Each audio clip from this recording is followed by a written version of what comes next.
love the Leon Russell book. Oh my God, I'm so glad I get to talk to you. You talk to so many people. It's so impressive. It's so expansive. It's so generous. I'm learning so much about Russell. I knew he was a big player backstage, but I really didn't know the extent of it. And his tentacles reach everywhere. I went and listened to the Helen Reddy song that he wrote. Just like cool shit like that. But I have a very fond memory of seeing Leon Russell at Folsom Stadium in Boulder, Colorado. So I would have been 13. And I sold Cokes at this concert. And it was the hippiest, dippiest, grooviest, and he was out there doing the Leon Russell live stuff, all that material. And he was the grooviest guy alive. And there were these rumors that gray hair is real. Like he's super old, man. He played with Frank, and I have very fond memories of that show and that moment. So I would have been ninth grade. Anyway, so just, great subject and great stuff. We know you as like lead, how do you call yourself? Lead singer, songwriter, guitarist for Buffalo Tom? And you guys have reunion gigs and Rolling Stone gigs all over the place now. Your Instagram is full of like these gnarly Rolling Stone licks. Oh my God. Oh yeah, that's with a side band, but yeah, Buffalo Tom's been playing a lot of those songs for fun for all these years. But yeah, one of the founding three of Buffalo Tom, and we never really broke up per se. We took long breaks from each other, including through this pandemic. But we're working on new material now. Really? Oh, fantastic! Yeah, that's wild. I love we're over with Dave Minahan at Woolly Mammoth Studio. Yeah. There's an old name, Dave Minahan. There you go. Jeez. The neighborhoods. I just love how it's just progressed so far beyond what anybody could have possibly thought. It was unthinkable, right, in 1988 that we would be here today. And and in fact, and the story spins out in so many interesting ways. Yeah, in fact, when you brought up that Rat show, and you said, I'm not sure who else was on the bill, one of the bills we played on in those earliest of days, and it might have been that one, was opening for Soundgarden at the Rat, which is crazy to think of, I remember meeting those guys at the Rat, yeah. They were young and hungry and very, very ambitious and really happy to meet a journalist. not a lot of people were. But, so Buffalo Tom, give us like a capsule career of the Buffalo Tom's origins, and then first career stretch, and then what you've been doing since, and what led you to a book project on Leon Russell. I know you have a couple other books in there. Yeah, sure. The thumbnail is Buffalo Tom started up at UMass Amherst in '86, late '86, and we got going pretty fast. I was still at school. Tom was still at school, the drummer, Tom McGinnis, and Chris Coburn was just about to graduate, I think. And we kind of stuck around the area, dragging out our school career as much as possible. But we signed to SST Records, home of back then Soundgarden and Sonic Youth and Husker Du and Dinosaur Jr., who were also up at UMass, the latter. And it was actually Jay Mascis of Dinosaur Jr., who was kind of a friend of ours, who we had played a little bit of music with at parties and stuff, and said, would you produce us? He had wanted to kind of start working with other bands a little bit, even back then. So we started at the earliest nascent versions of Fort Apache Studios in the first one, which was in Roxbury, with pretty soon we had Tim O'Hare, Paul Coldery, and Sean Slade, working on our first couple of records with us. And all those guys went on to great things. And the one unifying, if there were like sort of one unifying element to a lot of the indie bands coming out of Boston, and by the way, there were tons of them. It was really difficult to play in Boston back then. Right. Even though there were way more clubs, there were even more bands. And one of the unifying elements between, like, let's say, Buffalo Tom, Throwing Muses, Lemonheads, Juliana Hatfield, Blake Davies, etc., Big Dipper, Volcano Suns, it was that we all recorded at Fort Apache, at least a little bit, or some of us a lot. Anyway, one thing led to another. We were signed to some overseas labels as well. Soon, Beggar's Banquet, which is still going strong, they signed us, and they became basically our label through our whole career, licensing us out to, different major labels in the States. And, Nirvana broke, and you said, who knew it would go this far, get this far, and, we didn't really, it was really kind of a stretch and a goal for us to play at TT the Bears, never mind headline. And in fact, I always said we were headlining over in London and Holland before we could get a headlining engagement. Yeah. And but that was typical for that era. I remember that space really well. Like the Pixies were not on a local label, were they? The Pixies were signed to 4AD, which was under Beggar's Banquet, one of Beggar's Banquet's, imprints, basically. And they got big in Holland or something before. Well, they were big. Yeah, they were big in the UK. I think first and foremost, they because of the recently departed great friend of ours and another unifying element through Fort Apache was Gary Smith, who basically took over management of Fort Apache and then took over ownership of it with Billy Bragg and some others. So, but Gary discovered essentially both Throwing Muses and the Pixies, and produced both of them and got them signed both to the 4AD label and brought them over to. So the Throwing Muses were already big over there, and then the Pixies were opening up for them, and then the Pixies exploded to the extent that they switched the order of who was headlining on that very tour, I think. So it was an exciting time. I mean, for us to just even be part of that whole scene was great. But then things like Nirvana started to break, especially Nirvana. I mean, the biggest example. But look at Soundgarden and Pearl Jam also out of Seattle, and Dinosaur from here, and Lemonheads. Everything started to get bigger, and people like that were college radio DJs playing us were now real DJs playing us, or were at MTV all of a sudden. So the whole field started to change, and things became more of a quote unquote career, and it was quite a trajectory, and we rode that out until literally the end of the 90s, and then we said, okay, kids coming, we didn't strike it gigantic. Maybe let's peel back a little bit and get off of this roller coaster. That's the short version. And then I got into writing some books, and we all did some other things. And yeah, I wrote a couple of books on the Stones, Rolling Stones, one of which was for the 33 1/3 series on Exile on Main Street, and then another one for their 50th anniversary, which was got a bit more notice, I think. Great. So talk us through a little bit of those two Stones books, and then how those lead you through Leon Russell. Sure. Yeah. Well, I was really intrigued. It was the earliest days. I think mine is one of the first. I don't know, easily first 10 books. I would think, if not something around that, if not less. For 33 1/3 back then, my friend Joe Pernice had done one on Meat is Murder. And Joyce Linehan, who still is manager, I asked Joyce if they're looking for other ideas, and she connected me to David Barker, the editor then. And so Exile on Main Street has been my favorite rock and roll record all of these years.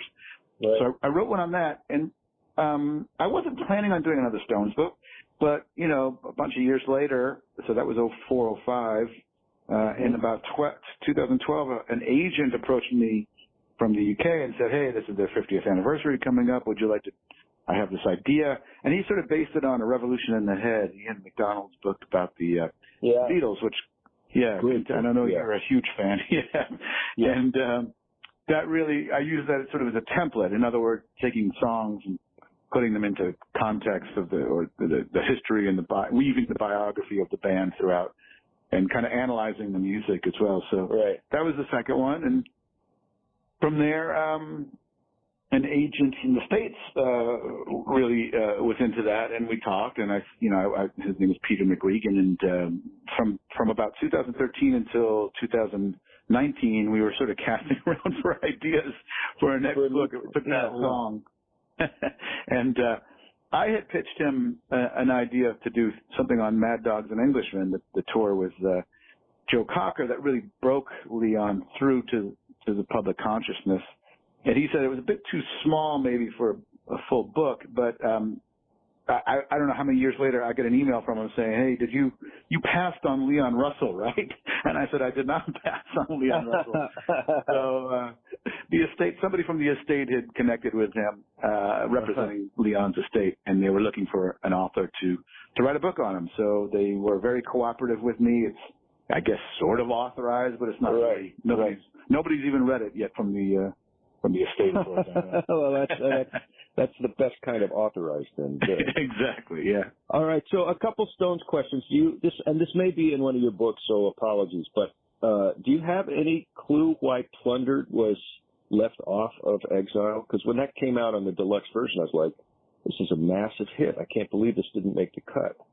Yeah, I discussed this in that book. I don't know why it was left off, aside from like why any of their outtakes are left off. It was completely, I'm sorry, I should say it was incomplete. It's kind of evident because I've actually been learning it for this little Stones night that we've been doing, and we played it last month. And I just remember I was riding in my car, and somebody, maybe Carter Allen or somebody on BCN, if he was still on, played it. I'm like, what is this? It sounds like the new Stones capturing the old Stones somehow because it was Jagger's newer voice. But I just thought, what an amazing song. And it's one of my favorite songs of the Stones. But having learned it, I think I've picked up that it's basically a loop. You know, they found like a short recording of this groove. With maybe one, it's got that one change. It doesn't have a bridge, doesn't have anything else. And I think they just looped it and Mick created a song out of it. Because if you listen to Charlie's drums, they're uncharacteristically kind of the same throughout. Like he usually varies patterns, but in this, so it sounds almost like a whole loop that they found. And then I think maybe Mick Taylor came in and overdubbed his solos and stuff, So you think that they found this fragment and then they remade it and Jagger actually did a new vocal on it? Oh, that's certain. Yeah, they found this thing that was incomplete. Okay. Yeah, I mean, if you listen, that's definitely Mick now, and there were I don't think there were any vocals on that. I mean, there might have been, typically there would have been a guide vocal, and you could often hear Mick. Like for example, on probably the loudest version is on Angie. You can really hear Mick's ghost vocal in the room while they're recording the basic track, and it's sort of like just ghostly in the background there while he's doing the actual lead. But you could kind of tell it's Mick's voice circa 2012. But I'm pretty sure that I haven't talked to. The song came out as I was almost finishing the book. I haven't talked to Don Was or anybody about it. I'd be eager to know the background of it, but I think it was just a loop. And did Was oversee the deluxe? I can't remember. Did who? Did Don Was supervise that deluxe? Yeah, he was working with them very closely throughout that era on Newer and that project. So he's. I think there's that video accompanying it. I haven't revisited this in a while, so forgive me my fogginess. But no, that's right.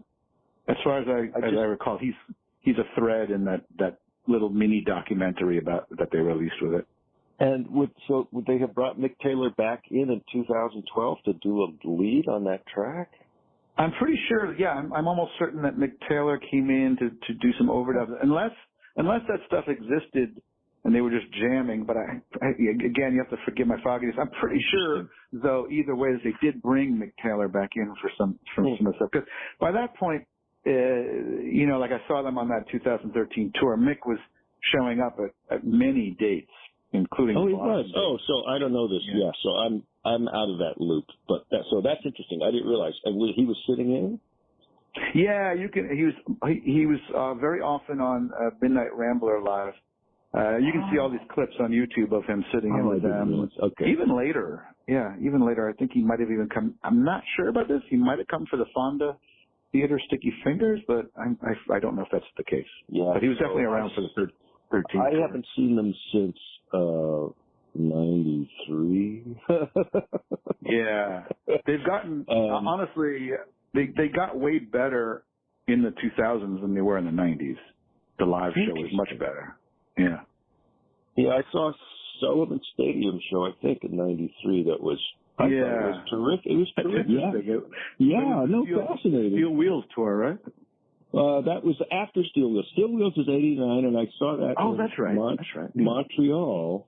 And that was a terrific show. I mean, they were, 89, they were, it was, what I remember is they were, Mapplethorpe was in the air and everything, and they were doing Sympathy for the Devil, and it was like this wonderful convergence of like how prophetic that song was. Not only specific to its time, but also like still really relevant. And then, and I just remember it being very like it was a huge space, but it was very clubby on stage. I remember being very impressed with how clubby it was. And then 93 was more, it was sort of more corporate, but I remember just thinking, well, that's probably it, like we were all thinking at every phase of the game. Because I saw the Who in 89 at Sullivan Stadium, and I thought, well, I thank God I saw them. I brought very low expectations, and they really delivered. They were wonderful. And I thought, well, that's it, and it's like, oh, Jesus, fucking 300 years later, they're still. And they're coming back this summer. I know, unbelievable. All right. Mick and Keith are the only originals standing. I know. I'm really also really offended about how for years, they did not let Daryl Jones in the group photos. I just think that's just like, that's fucking turds. I just so. Yeah. I mean, seriously, if you're going to be like, especially in this era where you're going to be like answering charges, like if you have to discuss race now with this music, which you have to do, but no, we're not going to let Daryl Jones in our photo. Fuck that, man. I'm sorry. I just think that's just. It makes me listen differently. It really does. And, and I stuck with him after fucking Altamont. Jesus Christ. Mm. Yeah, it's interesting because even though Ron wasn't a full member of the band for a long time, he was always in the photos from the get-go. So it's interesting, but I think part of the reason they were actually attracted to Daryl Jones was not only his pedigree, but I think they liked the idea of having somebody else. Right. It's like about fucking time. Let's get a black member of the band. Let's make him like the root core of the band. Let's lock him in with Charlie. And absolutely was like way overdue. But no official group photos. And it's like, oh man, you guys really, I mean, I don't know. I think that is I think that conveys far more than they realize. I hear you. The colonialism, just on all the old bullshit. Okay, so I'm really curious. I don't think no. I think it's I think it's Churchillian. That's what I think it is. Tell me, what else did you learn? I'm obviously you're much closer to the bone than I am on this material. But what else did you learn from that deluxe box set of Exile that fascinated you? You said it happened right after the book came out. Yeah, I'm not so. If it was coming around, I can't remember if it was coming out. If it came out it came out as the book was finished up, because I think I wrote about Planet My Soul as the last song of 50. I'm sure of it now that I'd say that. Okay. Okay. But what reveal? Well, I don't know that there was much in there that I didn't already know, having written that 33 and a third book on it. But going back to that, it's first of all, I never agreed with this idea that it's this murky mix and everything. I think people have imprecise terms for what they're trying to say. It's definitely a murky mood, but the mix of that record always sounded crisp and great to me. I mean, if your mind only goes to something like Just Want to See His Face or something, then it's going to certainly be murky, but that's by design. Yes. But no, I mean, I never knew.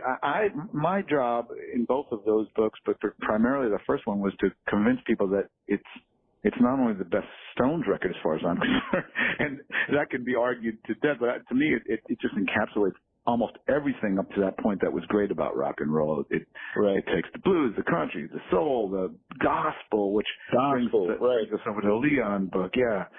So that's kind of why I was attracted to Leon as a figure, not knowing that much about him either. I knew the trajectory, but I've always been attracted to, even as a little kid, to gospel music and gospel via, like, you know, Ray Charles and Sam Cooke, into soul and Aretha. That stuff has always really floated my boat. And I loved that era of rock and roll, that sort of post-band, John Wesley Harding, back to the roots kind of mood, where not only had these bands sort of eschewed their psychedelic pretensions, but come back to sort of this meat and potatoes thing, but specifically with the gospel element. And I knew that Leon was fundamental to that, because I love that record, the Mad Dogs and Englishmen record, as a 12 or 13-year-old. But it was like, I don't think I knew how pivotal he was. Of course, launching off of Aretha and specifically and Ray Charles, but bringing that stuff back to rock and roll. So the Stones, that's what I love about Exile as well. Yeah. How rooted in the gospel it is. Yeah. Well, and I mean, I might get this wrong, but it seems to me like they dwell in the blues and the country blues as early as Beggar's Banquet and, you know, Love in Vain, and then they very tentatively sort of approach gospel as like the last leg of the stool. And yeah, I mean, they started with Salt of the Earth has that gospel thing, right? Yeah, well, and right, Can't Always Get What You Want is pretty gospel. Yeah. Yeah, but they didn't, like you said, they didn't throw themselves fully into it. I think they don't, you know, it's like they didn't quite trust themselves as, I think they, even back then they're such an uninhibited band, the kind of band that can write something like Brown Sugar because of Nick's sort of, just his audacity. But even back then, I think they were a little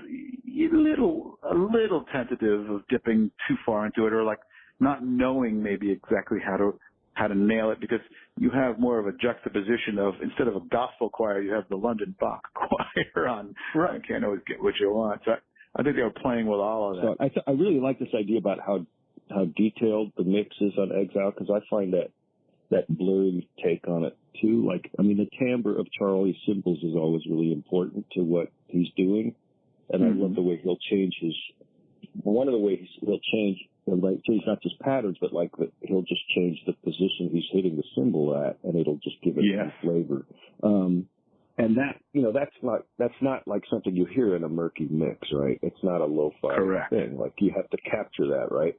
But the other thing the other big switchover that's well, not switchover, but it's a new accent that they're really bringing to the fore is Ian Stewart and Nicky Hopkins on Exile are just like primary players. And some of the great licks on that album, especially as you get towards the end, are piano licks.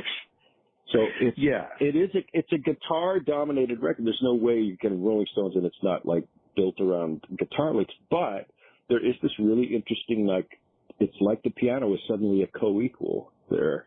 Yeah, I mean, they had been, you talk about Beggars, I mean, they built Sympathy for the Devil around, eventually, you know, I should say they tore it down, because you can see the making of it with that Godard film, since subsequently called Sympathy for the Devil, but before it was called One Plus One. I'm sorry. But anyway, you see this great gift of them going through this creative process, and there is Nicky through the whole thing, sort of quietly leading the way into this like piano samba thing, and it doesn't even have an electric guitar on it until the solo, and that's the only electric guitar on that recorded version of Sympathy for the Devil. It's so driven by piano, and as was, you know, Let's Spend the Night Together. Yeah, and We Love You. I mean, that was Nicky. I mean, and you know, you talk about the Who. Nicky is all over that Who stuff, like Anywhere, Anyhow, and the Kinks. But they knew what they had with Nicky, as they did later with Billy Preston and even Leon Russell playing on some stuff. Leon plays on he plays the second piano on Live With Me on Let It Bleed. But to your point, Nicky is probably, on a record of highlights, he is one of the great things to listen to, zone in on, starting with something like, he zooms in on Rocks Off, and it takes that to another level. But Loving Cup, he begins the song solo, and it's just beautiful. But I would say one of my favorite parts is what he does on Ventilator Blues. It's just torrid and smoldering. It's great. Interesting. So this is something I learned from your book, is that Leon plays a second piano on Live With Me. Tell us that story. Yeah, so he went over to do his first record, and Leon, this is this is even before right before the Mad Dogs and Englishmen tour. He had been a session guy all these years, and then he became extremely well known, I should say, among especially the British rock Illuminati for his work with Delaney and Bonnie on the Accept No Substitute record.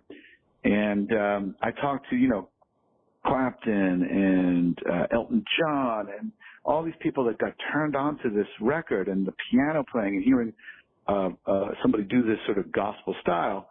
And so he goes to he hooks up with producer Denny Cordell, who had produced Procol Harum and Moody Blues and Joe Cocker, and he was working with Joe closely. And Denny takes this guy over to London to work with Glyn Johns at Olympic and record this Leon's first debut record as an artist, as a solo artist. And it's the band basically is Clapton, George Harrison, Ringo, Steve Winwood, Bill Wyman, Charlie Watts, Chris Stainton's on it. I mean, it's madness, right? Like all these guys were like, they had kind of heard about this guy, and Keith and Mick were there for a bit, and they in fact run through an early version of Shine a Light, which later appeared on Exile. And you can kind of hear Mick feeling his way through this song, and you could see Leon. You could hear Leon really steering this gospel style that Nicky picked up on. Nicky had already been doing this stuff, Nicky Hopkins, but I mean, he really picked up on what Leon was doing there. Uh-huh. And so they're taking the plane back.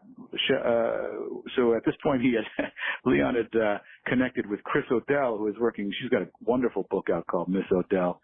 I could just talk about her for a long time, but she was working at Apple for the Beatles, and she came back with Leon as his new lady friend, and they were flying back to LA, and he's bringing her back, and they couldn't get first class tickets because the first class tickets were all booked up by the Stones and their entourage, and so Charlie and Bill, and they came back and said hello in coach, and once they got back to LA, the Stones said, "Hey, let's get Leon on a track or two." And in fact, Leon arranged a whole horn section for Live With Me that got jettisoned, and they left on Bobby Key's sax. Huh. So Leon is he can read and write music, and he's playing with all these people who basically are ear players, right? I mean, he's writing. Yeah, he was definitely an arranger. He himself was. He talks about his session days of being like overestimated for his. He was humble. He said, but I think he was also being pragmatic. He's like, I can't read. I can't read complicated stuff very, very easily. Is basically what he said. But he could arrange.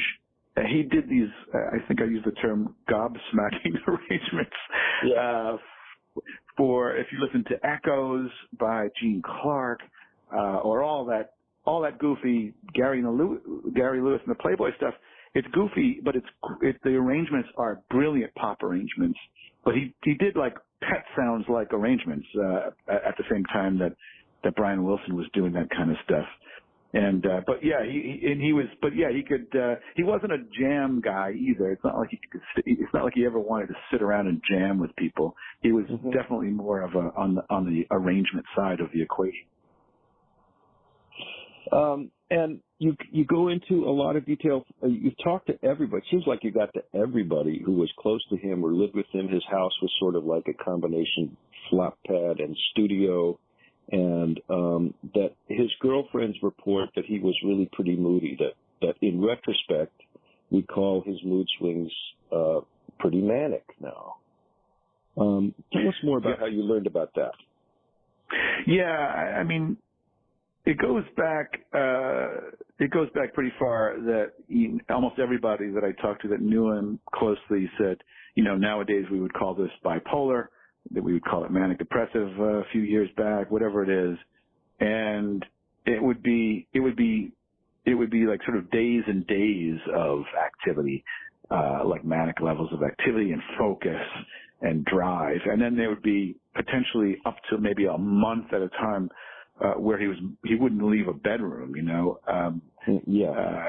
would go into dark periods, but it was all it was mostly internal. Like he wasn't the kind. You never hear anybody talk about like temper or rage or anything that would be sort of external responses. It was just internal, and he had these sort of demons like a lot of artists do, and without being stereotypical about it. I mean, he did have some what would often be considered part of that artist temperament, and he did some self-medication. I mean, he wasn't a bad drug guy for a long period of time.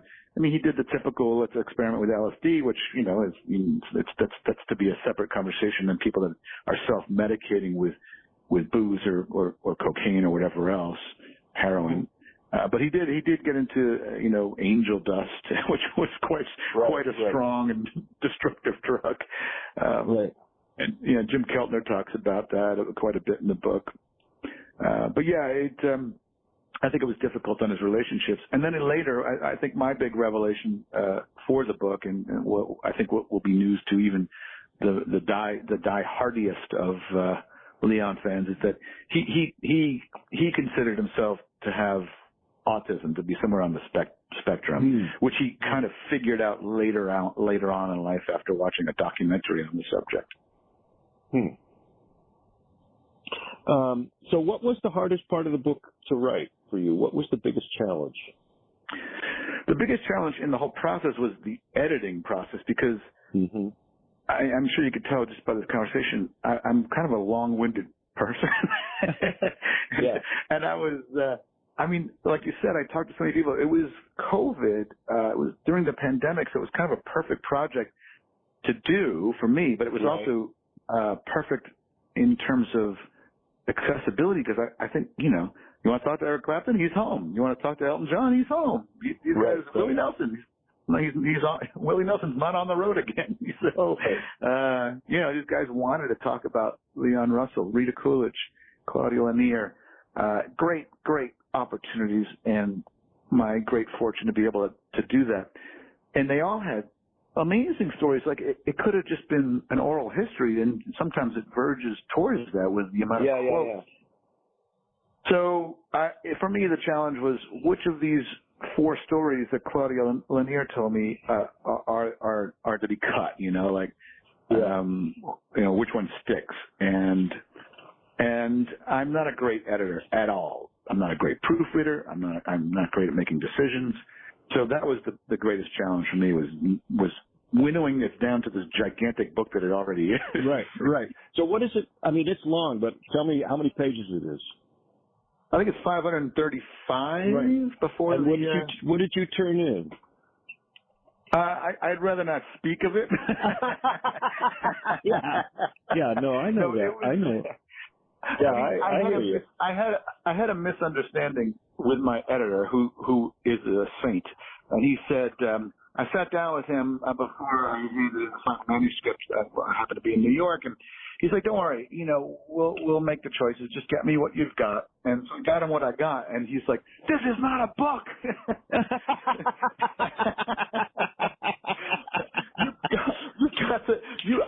I had no idea you were talking about. I mean, it was something like over 1,100 manuscript pages. But I did not expect that to be the book. I knew it had to be cut a lot, right, to say the least. Yeah. But I thought he would help me make those choices. But he just did not. I mean, no human has the time to. So yeah, we had another couple of steps before we got down to what we actually worked on. And who did you find like the most surprising interview? Eric Clapton was, to me, Eric's become this sort of thorny public character. He always maybe was since the 70s, let's say. Yeah. When he waded into his own racist tirade, drunken or otherwise. But there's just this social media era of deducing, I should say reducing people to these kind of cartoonish versions of themselves that he does no favors to himself, like Van Morrison, to kind of, they're more complicated than their worst moments. And I'm not in any way excusing either of them, but I went in there with all this, a prejudice, for lack of a better word, and just preconceptions of like who I thought Eric has become. And, I've gone on this whole journey as a guitar player, starting at like age 12 as a guitar player to now about who Clapton is to just as a musician. And I find him a fascinating character for a bunch of reasons, musical and otherwise. But as an interview, he was just fantastic. Like he was humble.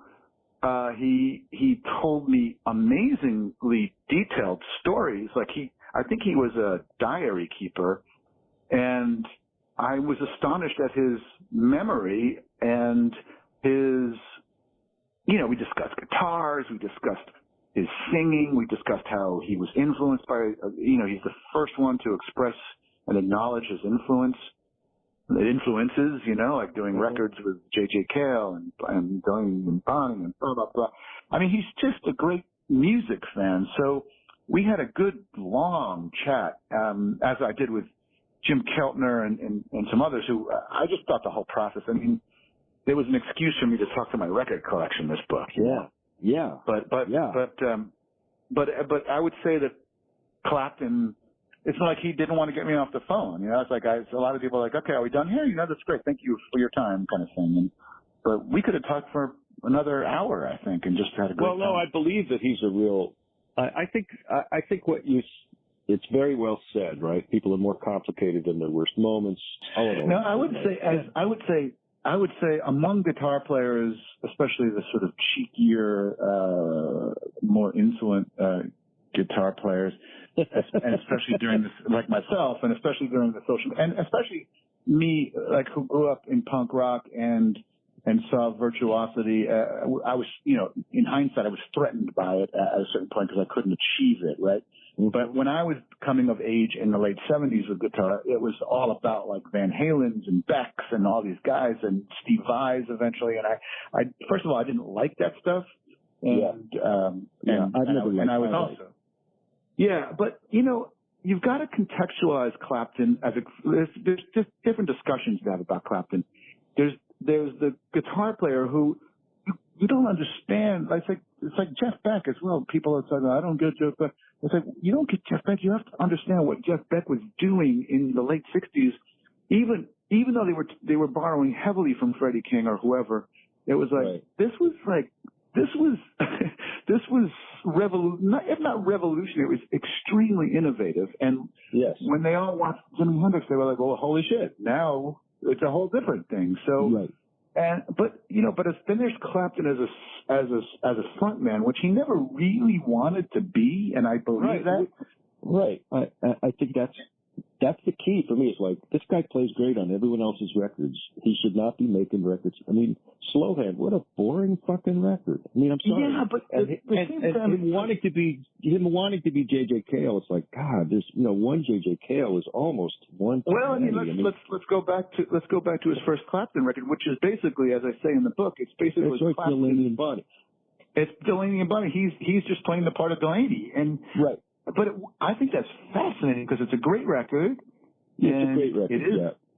And it is great with Delaney and Bonnie as the band, and it is a Delaney and Bonnie record, basically. But then Layla, for me, was his absolute peak. And it's like such a peak that it's like above everything else. And he's never come anywhere close to that. Then he became, as you said, became J.J. Cale and a less interesting version of J.J. Cale. But, you know, some good songs in there. But it's interesting to me. I find it very interesting, you know. And then he became the blues revival. Yeah. I think that's the argument. I think that's a very good pushback, is that it's really interesting, right? Because here's this guy with all his facility and all this access, and you know, celebrity and fame. I mean, it's just freakish how it happens, who it happens to, why it happens, right? And so he finds himself like, you know, there's graffiti and clapping to God, and like, what are you supposed to do with that? And finding a way through that and developing a career and a persona. Yeah, I think Layla is freakishly great, but you know, the longer he keeps making mediocre records, the more freakishly great it gets, right? It's sort of exactly, and his memoir. I mean, how much of that is Duane too? There's, you know, it's like. Duane played a pivotal part on the record, but it was small. It was really the Derek and the Dominoes, which is the core of Delaney and Bonnie. I mean, you've got Carl Radle, Jim Gordon. I mean, it's just incredible, Whitlock, you know? Right? Yeah. And, Bobby Whitlock. Bobby Whitlock really is responsible for that, I think. Right. Now, I'll be the first to tell you. Remind me, remind me, what is the Whitlock connection with Russell? I mean, would it make sense to have Russell on that record, or? Well, Leon was already a star, a big star. That's right. By the time Derek and the Dominoes came out. I mean, he was, well, let's say he was on his way to becoming a giant star. So he was already concentrating on his own career. I mean, they went off after the Mad Dogs and Englishman tour to do that. He was already, his record had just come out on the Mad Dogs Englishman tour. So he had put together a band and was out there. But Bobby Whitlock was sort of this youngish guy in comparison to all of them. He had come out from Memphis with Delaney and Bonnie after they were there recording at Stax, and Duck Dunn had introduced them. And so he followed them out to L.A. to become the first and friends, you know, of Delaney and Bonnie. And he tells all, he's completely unreliable. His facts are a little bit all over the place.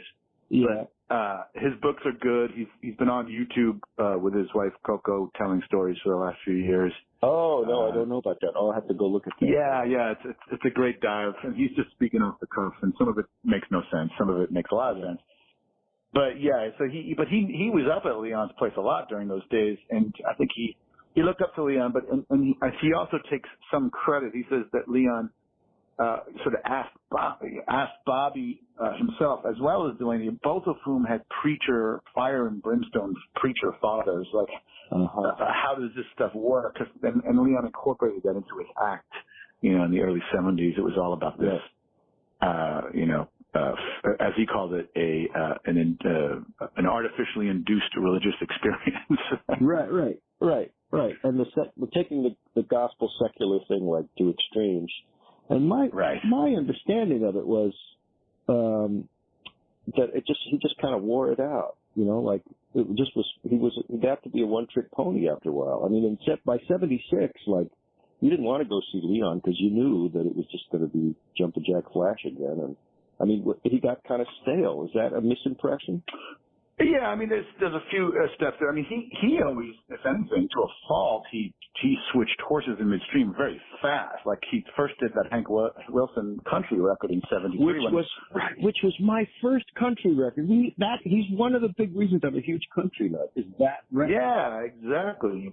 But he risked alienating a lot of his fans, and I think a lot of them were scratching their heads because the next record he puts out is Stop All That Jazz with the Gap Band, which nobody knew. He discovered the Gap Band with some friends in Tulsa. So he does this very weird record. It's not a very good record, though it has some great highlights. Yeah. In fact, as a Dylan fan, if you know the version of the Ballad of Hollis Brown on there is insanely great. It's I steer you to get onto that right as soon as we get off this call. It's like this churning sort of pre-industrial. It's almost like Suicide meets, you know, Giorgio Moroder meets like a chain gang doing just Dylan song, which it's like really a great reading of that like murder ballad, you know. But yeah, then, right. I'm mischaracterizing him. It's my own misimpressions. No. But then, I'm just saying you missed a few steps because then he goes and does this comeback record. I felt like it's a comeback record called Will o' the Wisp, which is a really good record. And that's when he sort of met Mary, his wife. And I don't know if you've gotten to that part of the book, but then his career, he basically just shoots himself in the foot. He ruins his relationship with Denny Cordell. He does these two duet records with Mary that are completely different than anything he's done. They're basically aimed at the AM top 40 of the 70s, which are lovey-dovey songs, no kick-ass gospel piano at all on that, or very little, I should say. Yeah. Tell me more. So the country record, and he makes it volume 2, right? A few years later. So it's a long time later. I think 2 comes out. Yeah, I think 2 comes out in the 80s, and 3 there was a third version that comes out in the 90s. And by the time the third one came out, it was a real breath of fresh air because he had been in one-man band, self-release CDs territory, which was, it's really hard to find anything to like on many of what his stalwart bass player calls the merch records, like just stuff you would have on the tables and at Johnny D's or something. Yeah. So, but they're all worthwhile. So interesting. Talk to me more about Mark Benno, because another phase of the Russell career that I really love is the Asylum Choir stuff. And what are there, 2 records, 3 records? But some of the productions on those early things and what happened to Mark Benno, and what created that duo, and tell us more about that. Yeah, so Mark Benno was back before Leon, these are the original Leon as artist records, because everything else he had been doing was sideman and arrangement stuff. And he was basically, Leon was Snuff Garrett's right-hand man. He was his producer, basically, the arranger. So Snuff was like an old school record guy. And they had formed this partnership. He had done so much for Snuff, but he was really getting sick of being under Snuff Garrett's wing and doing kind of lightweight pop stuff like Gary Lewis and the Playboys. But one of the projects that came to Snuff was this garage band out of Dallas, Texas called I just completely lost my train of thought there. It'll come back to me. But Mark Benno was in this band. And they come out to LA. Well, first those guys came to Dallas to produce a couple singles on them, and then eventually, I think they were the Outcasts, something like that. It's in the book. It's the Outcasts, I think. So they come to LA. Mark Benno basically just goes to find Leon, and he just ends up at his house, and he ends up living in Leon's house for a while before Leon even knew he was there. But the guy ingratiates himself because Leon was already impressed with Mark as a singer and songwriter in this band that he had been producing. So Leon's like, who are you? What are you doing here? What do you want to do? He's like, I want to do a record with you. I want to write some songs. He goes, what do you got? He says, it's as simple as that. So they formed this sort of partnership. It's really more like Mark Benno is this muse for Leon, and really encouraged him. And Leon was kind of insecure all through his career, especially later, in fact. But back then, he was like, this guy was building him up and saying, you're as good as Dylan, you're as good as the Stones, you could do your own record, And Leon had a world-class studio built into his house, designed by Bones Howe, who had produced for and recorded for Lou Adler and all the Fifth Dimension stuff, and Janet Dean. So Bones Howe designed this great studio in Leon's house. So they just started recording there, and they ended up recording 2 records called The Asylum Choir, and look into the different titles, but that was the name of the project. And that was sort of the 67, 68, 68 into 60, 67 to 68, really. And Leon was doing all kinds of cool psychedelic projects, including Daughters of Albion, which is a really great record, another duo. And that was sort of, that dovetailed into Delaney and Bonnie and beyond. And then Benno became a sideman in L.A. He plays on L.A. Woman, or The Doors. And and then he did some touring with Rita Coolidge, Leon Sachs, and some other people. You see him if you look at his all music credits or whatever. You'll see a bunch of stuff. But then he went back to Texas and he formed, I think it was the Nightcrawlers band, and in fact had a young Stevie Ray Vaughan in his band for a bit before Stevie Ray went on to great things. Oh my! Yeah, Benno is like a real blues hound. I mean, he tracked down. He was like looking for Lightning Hopkins at one point, and he's a fascinating guy as well. His books are really fun. Huh. So he has books. A book, I should say. I think there's different versions of the same book, the same way that Andrew Loog Oldham is different versions of his book. Oldham's, God, I love those Oldham books. Oh my God, those are the great lost books, man. That's where it all is. So Benno,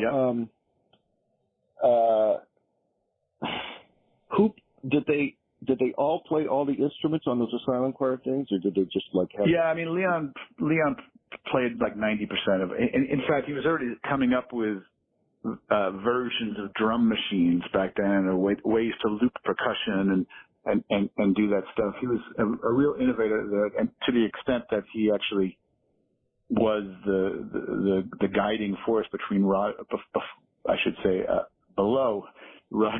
behind is what I'm looking for, the preposition. He was the driving force behind Roger Lynn's Lynn drum machine in the late 70s. And Leon had the prototype that he bought from Roger. Roger had been in his band and had been an engineer for him. And so he's the inspiration for that drum machine. I talked to Roger Lynn, who pays Leon a lot of credit for coming up with that idea. Programmable drum machine, yeah. And did you read the Dillatine book last year, the Dan Charnas book on Jay Dilla? No. What's that book? Oh, you're going to love this. Well, it's called Dillatine, and it was this Detroit beat maker and very influential rap guy who's, I can't remember the name of his band, but he did mostly like created beats and stuff and produced a lot. He has one record called Donut, and Questlove was his big champion, but he died of a rare blood disease in like 2006 at age 34, something really young. But this legacy of how he gets hold of these early drum machines and starts tweaking their settings and figuring out how to delay the beat by literally microseconds and just making it, just turning it into like not human sounding, but definitely not machine sounding, right? Right. It's not rigid, but it's more fluid and just being vastly influential. And Questlove is woven throughout this book about how, and Questlove, Questlove will play, like there's videos of Questlove saying, here's how I used to play and here's how I play now. And it's like, whoa, it's like his bass drum is completely disassociated from his snare. It's unbelievable. And it was a best-selling book last year, and it's a magnificent opus. I learned so much about rap. It's like, and they create tracks very differently. And I'm just like a stone cold Dilla fan now. It's very cool. It's very cool. You will love this book. And it's got next on my list. It's got musicology. It's like he charts out like how to program these machines in these graphs. It's amazing. Wow. So there's a link because he's working with, and I can't even name the machines to you. I'm not that much of a gearhead, but he's working with like the very basic early raw machines and then figuring out how to hack them and run it through his laptop and be like just incredibly innovative with what the machine can do. And it's just completely changed all the beats in rap. And he has all these great examples about like, so right after the first verse, you're hearing this, and then when the bridge hits, you start to hear this. That's Dilla, and that's like, great. It's all of a sudden, it's just like, oh, it really snaps everything into focus. So, all right, I'll keep an eye out for that. Check that out. I'll send you a link to that. What else should we talk about? What do you wish a journalist would ask you about on this book? What are you really dying to talk about as you're doing interviews for this book? What's the timetable too? When does it come out? It's coming out March 14th. Okay. Mojo's I just got sent that it's going to be an 8-page spread in Mojo, which I'm thrilled about. Yeah, that's the Bible for this kind of thing. Yeah, I don't know. I usually, so much is in the book itself. I'm not sure if I'm just glad you're highlighting the amount of research that's been put into it and the amount of people I talked to. 137, I think, interviews. Navigating the family stuff was a bit difficult. Talking to Hulu and so and so saying, I don't want you talking to so and so, and that's all interesting. But there's really nothing that jumps to mind. Again, I just love the book. It's just such a gorgeous X-ray of the scene and its many sort of backstage happenings that are really essential to making sense of the surface, is getting, peeling back the layer a little bit and seeing how these musicians actually work or what the network was like. I don't know. I just found that all really fascinating. And thank you. I'm glad. Really appreciate all the work you put into this. It just is, I don't know. It's really, we're in a really golden phase for music books right now. Dilettante. Yeah. The Chuck Berry bio. Have you seen that? No. You got to get that. Oh my God, that's such a great book. And you got to get Lenny Kaye's book too. Have you seen Lenny Kaye's book? Which one? No, I don't. It's called Lightning Striking. 10 transformative moments in rock and roll. Oh yeah, I've heard about this. Yeah, that's great. Oh, it's going to be it's going to be the new history of rock and roll. It's just it's soup to nuts, and it's got all these strikingly. It's really helping us rethink the history of rock and roll right from the inside. He's participant, observer. I don't know. I just love this book so much. So anyway, we're in this great moment for books. So congratulations. Oh, thank you. Yeah, yeah, yeah, yeah.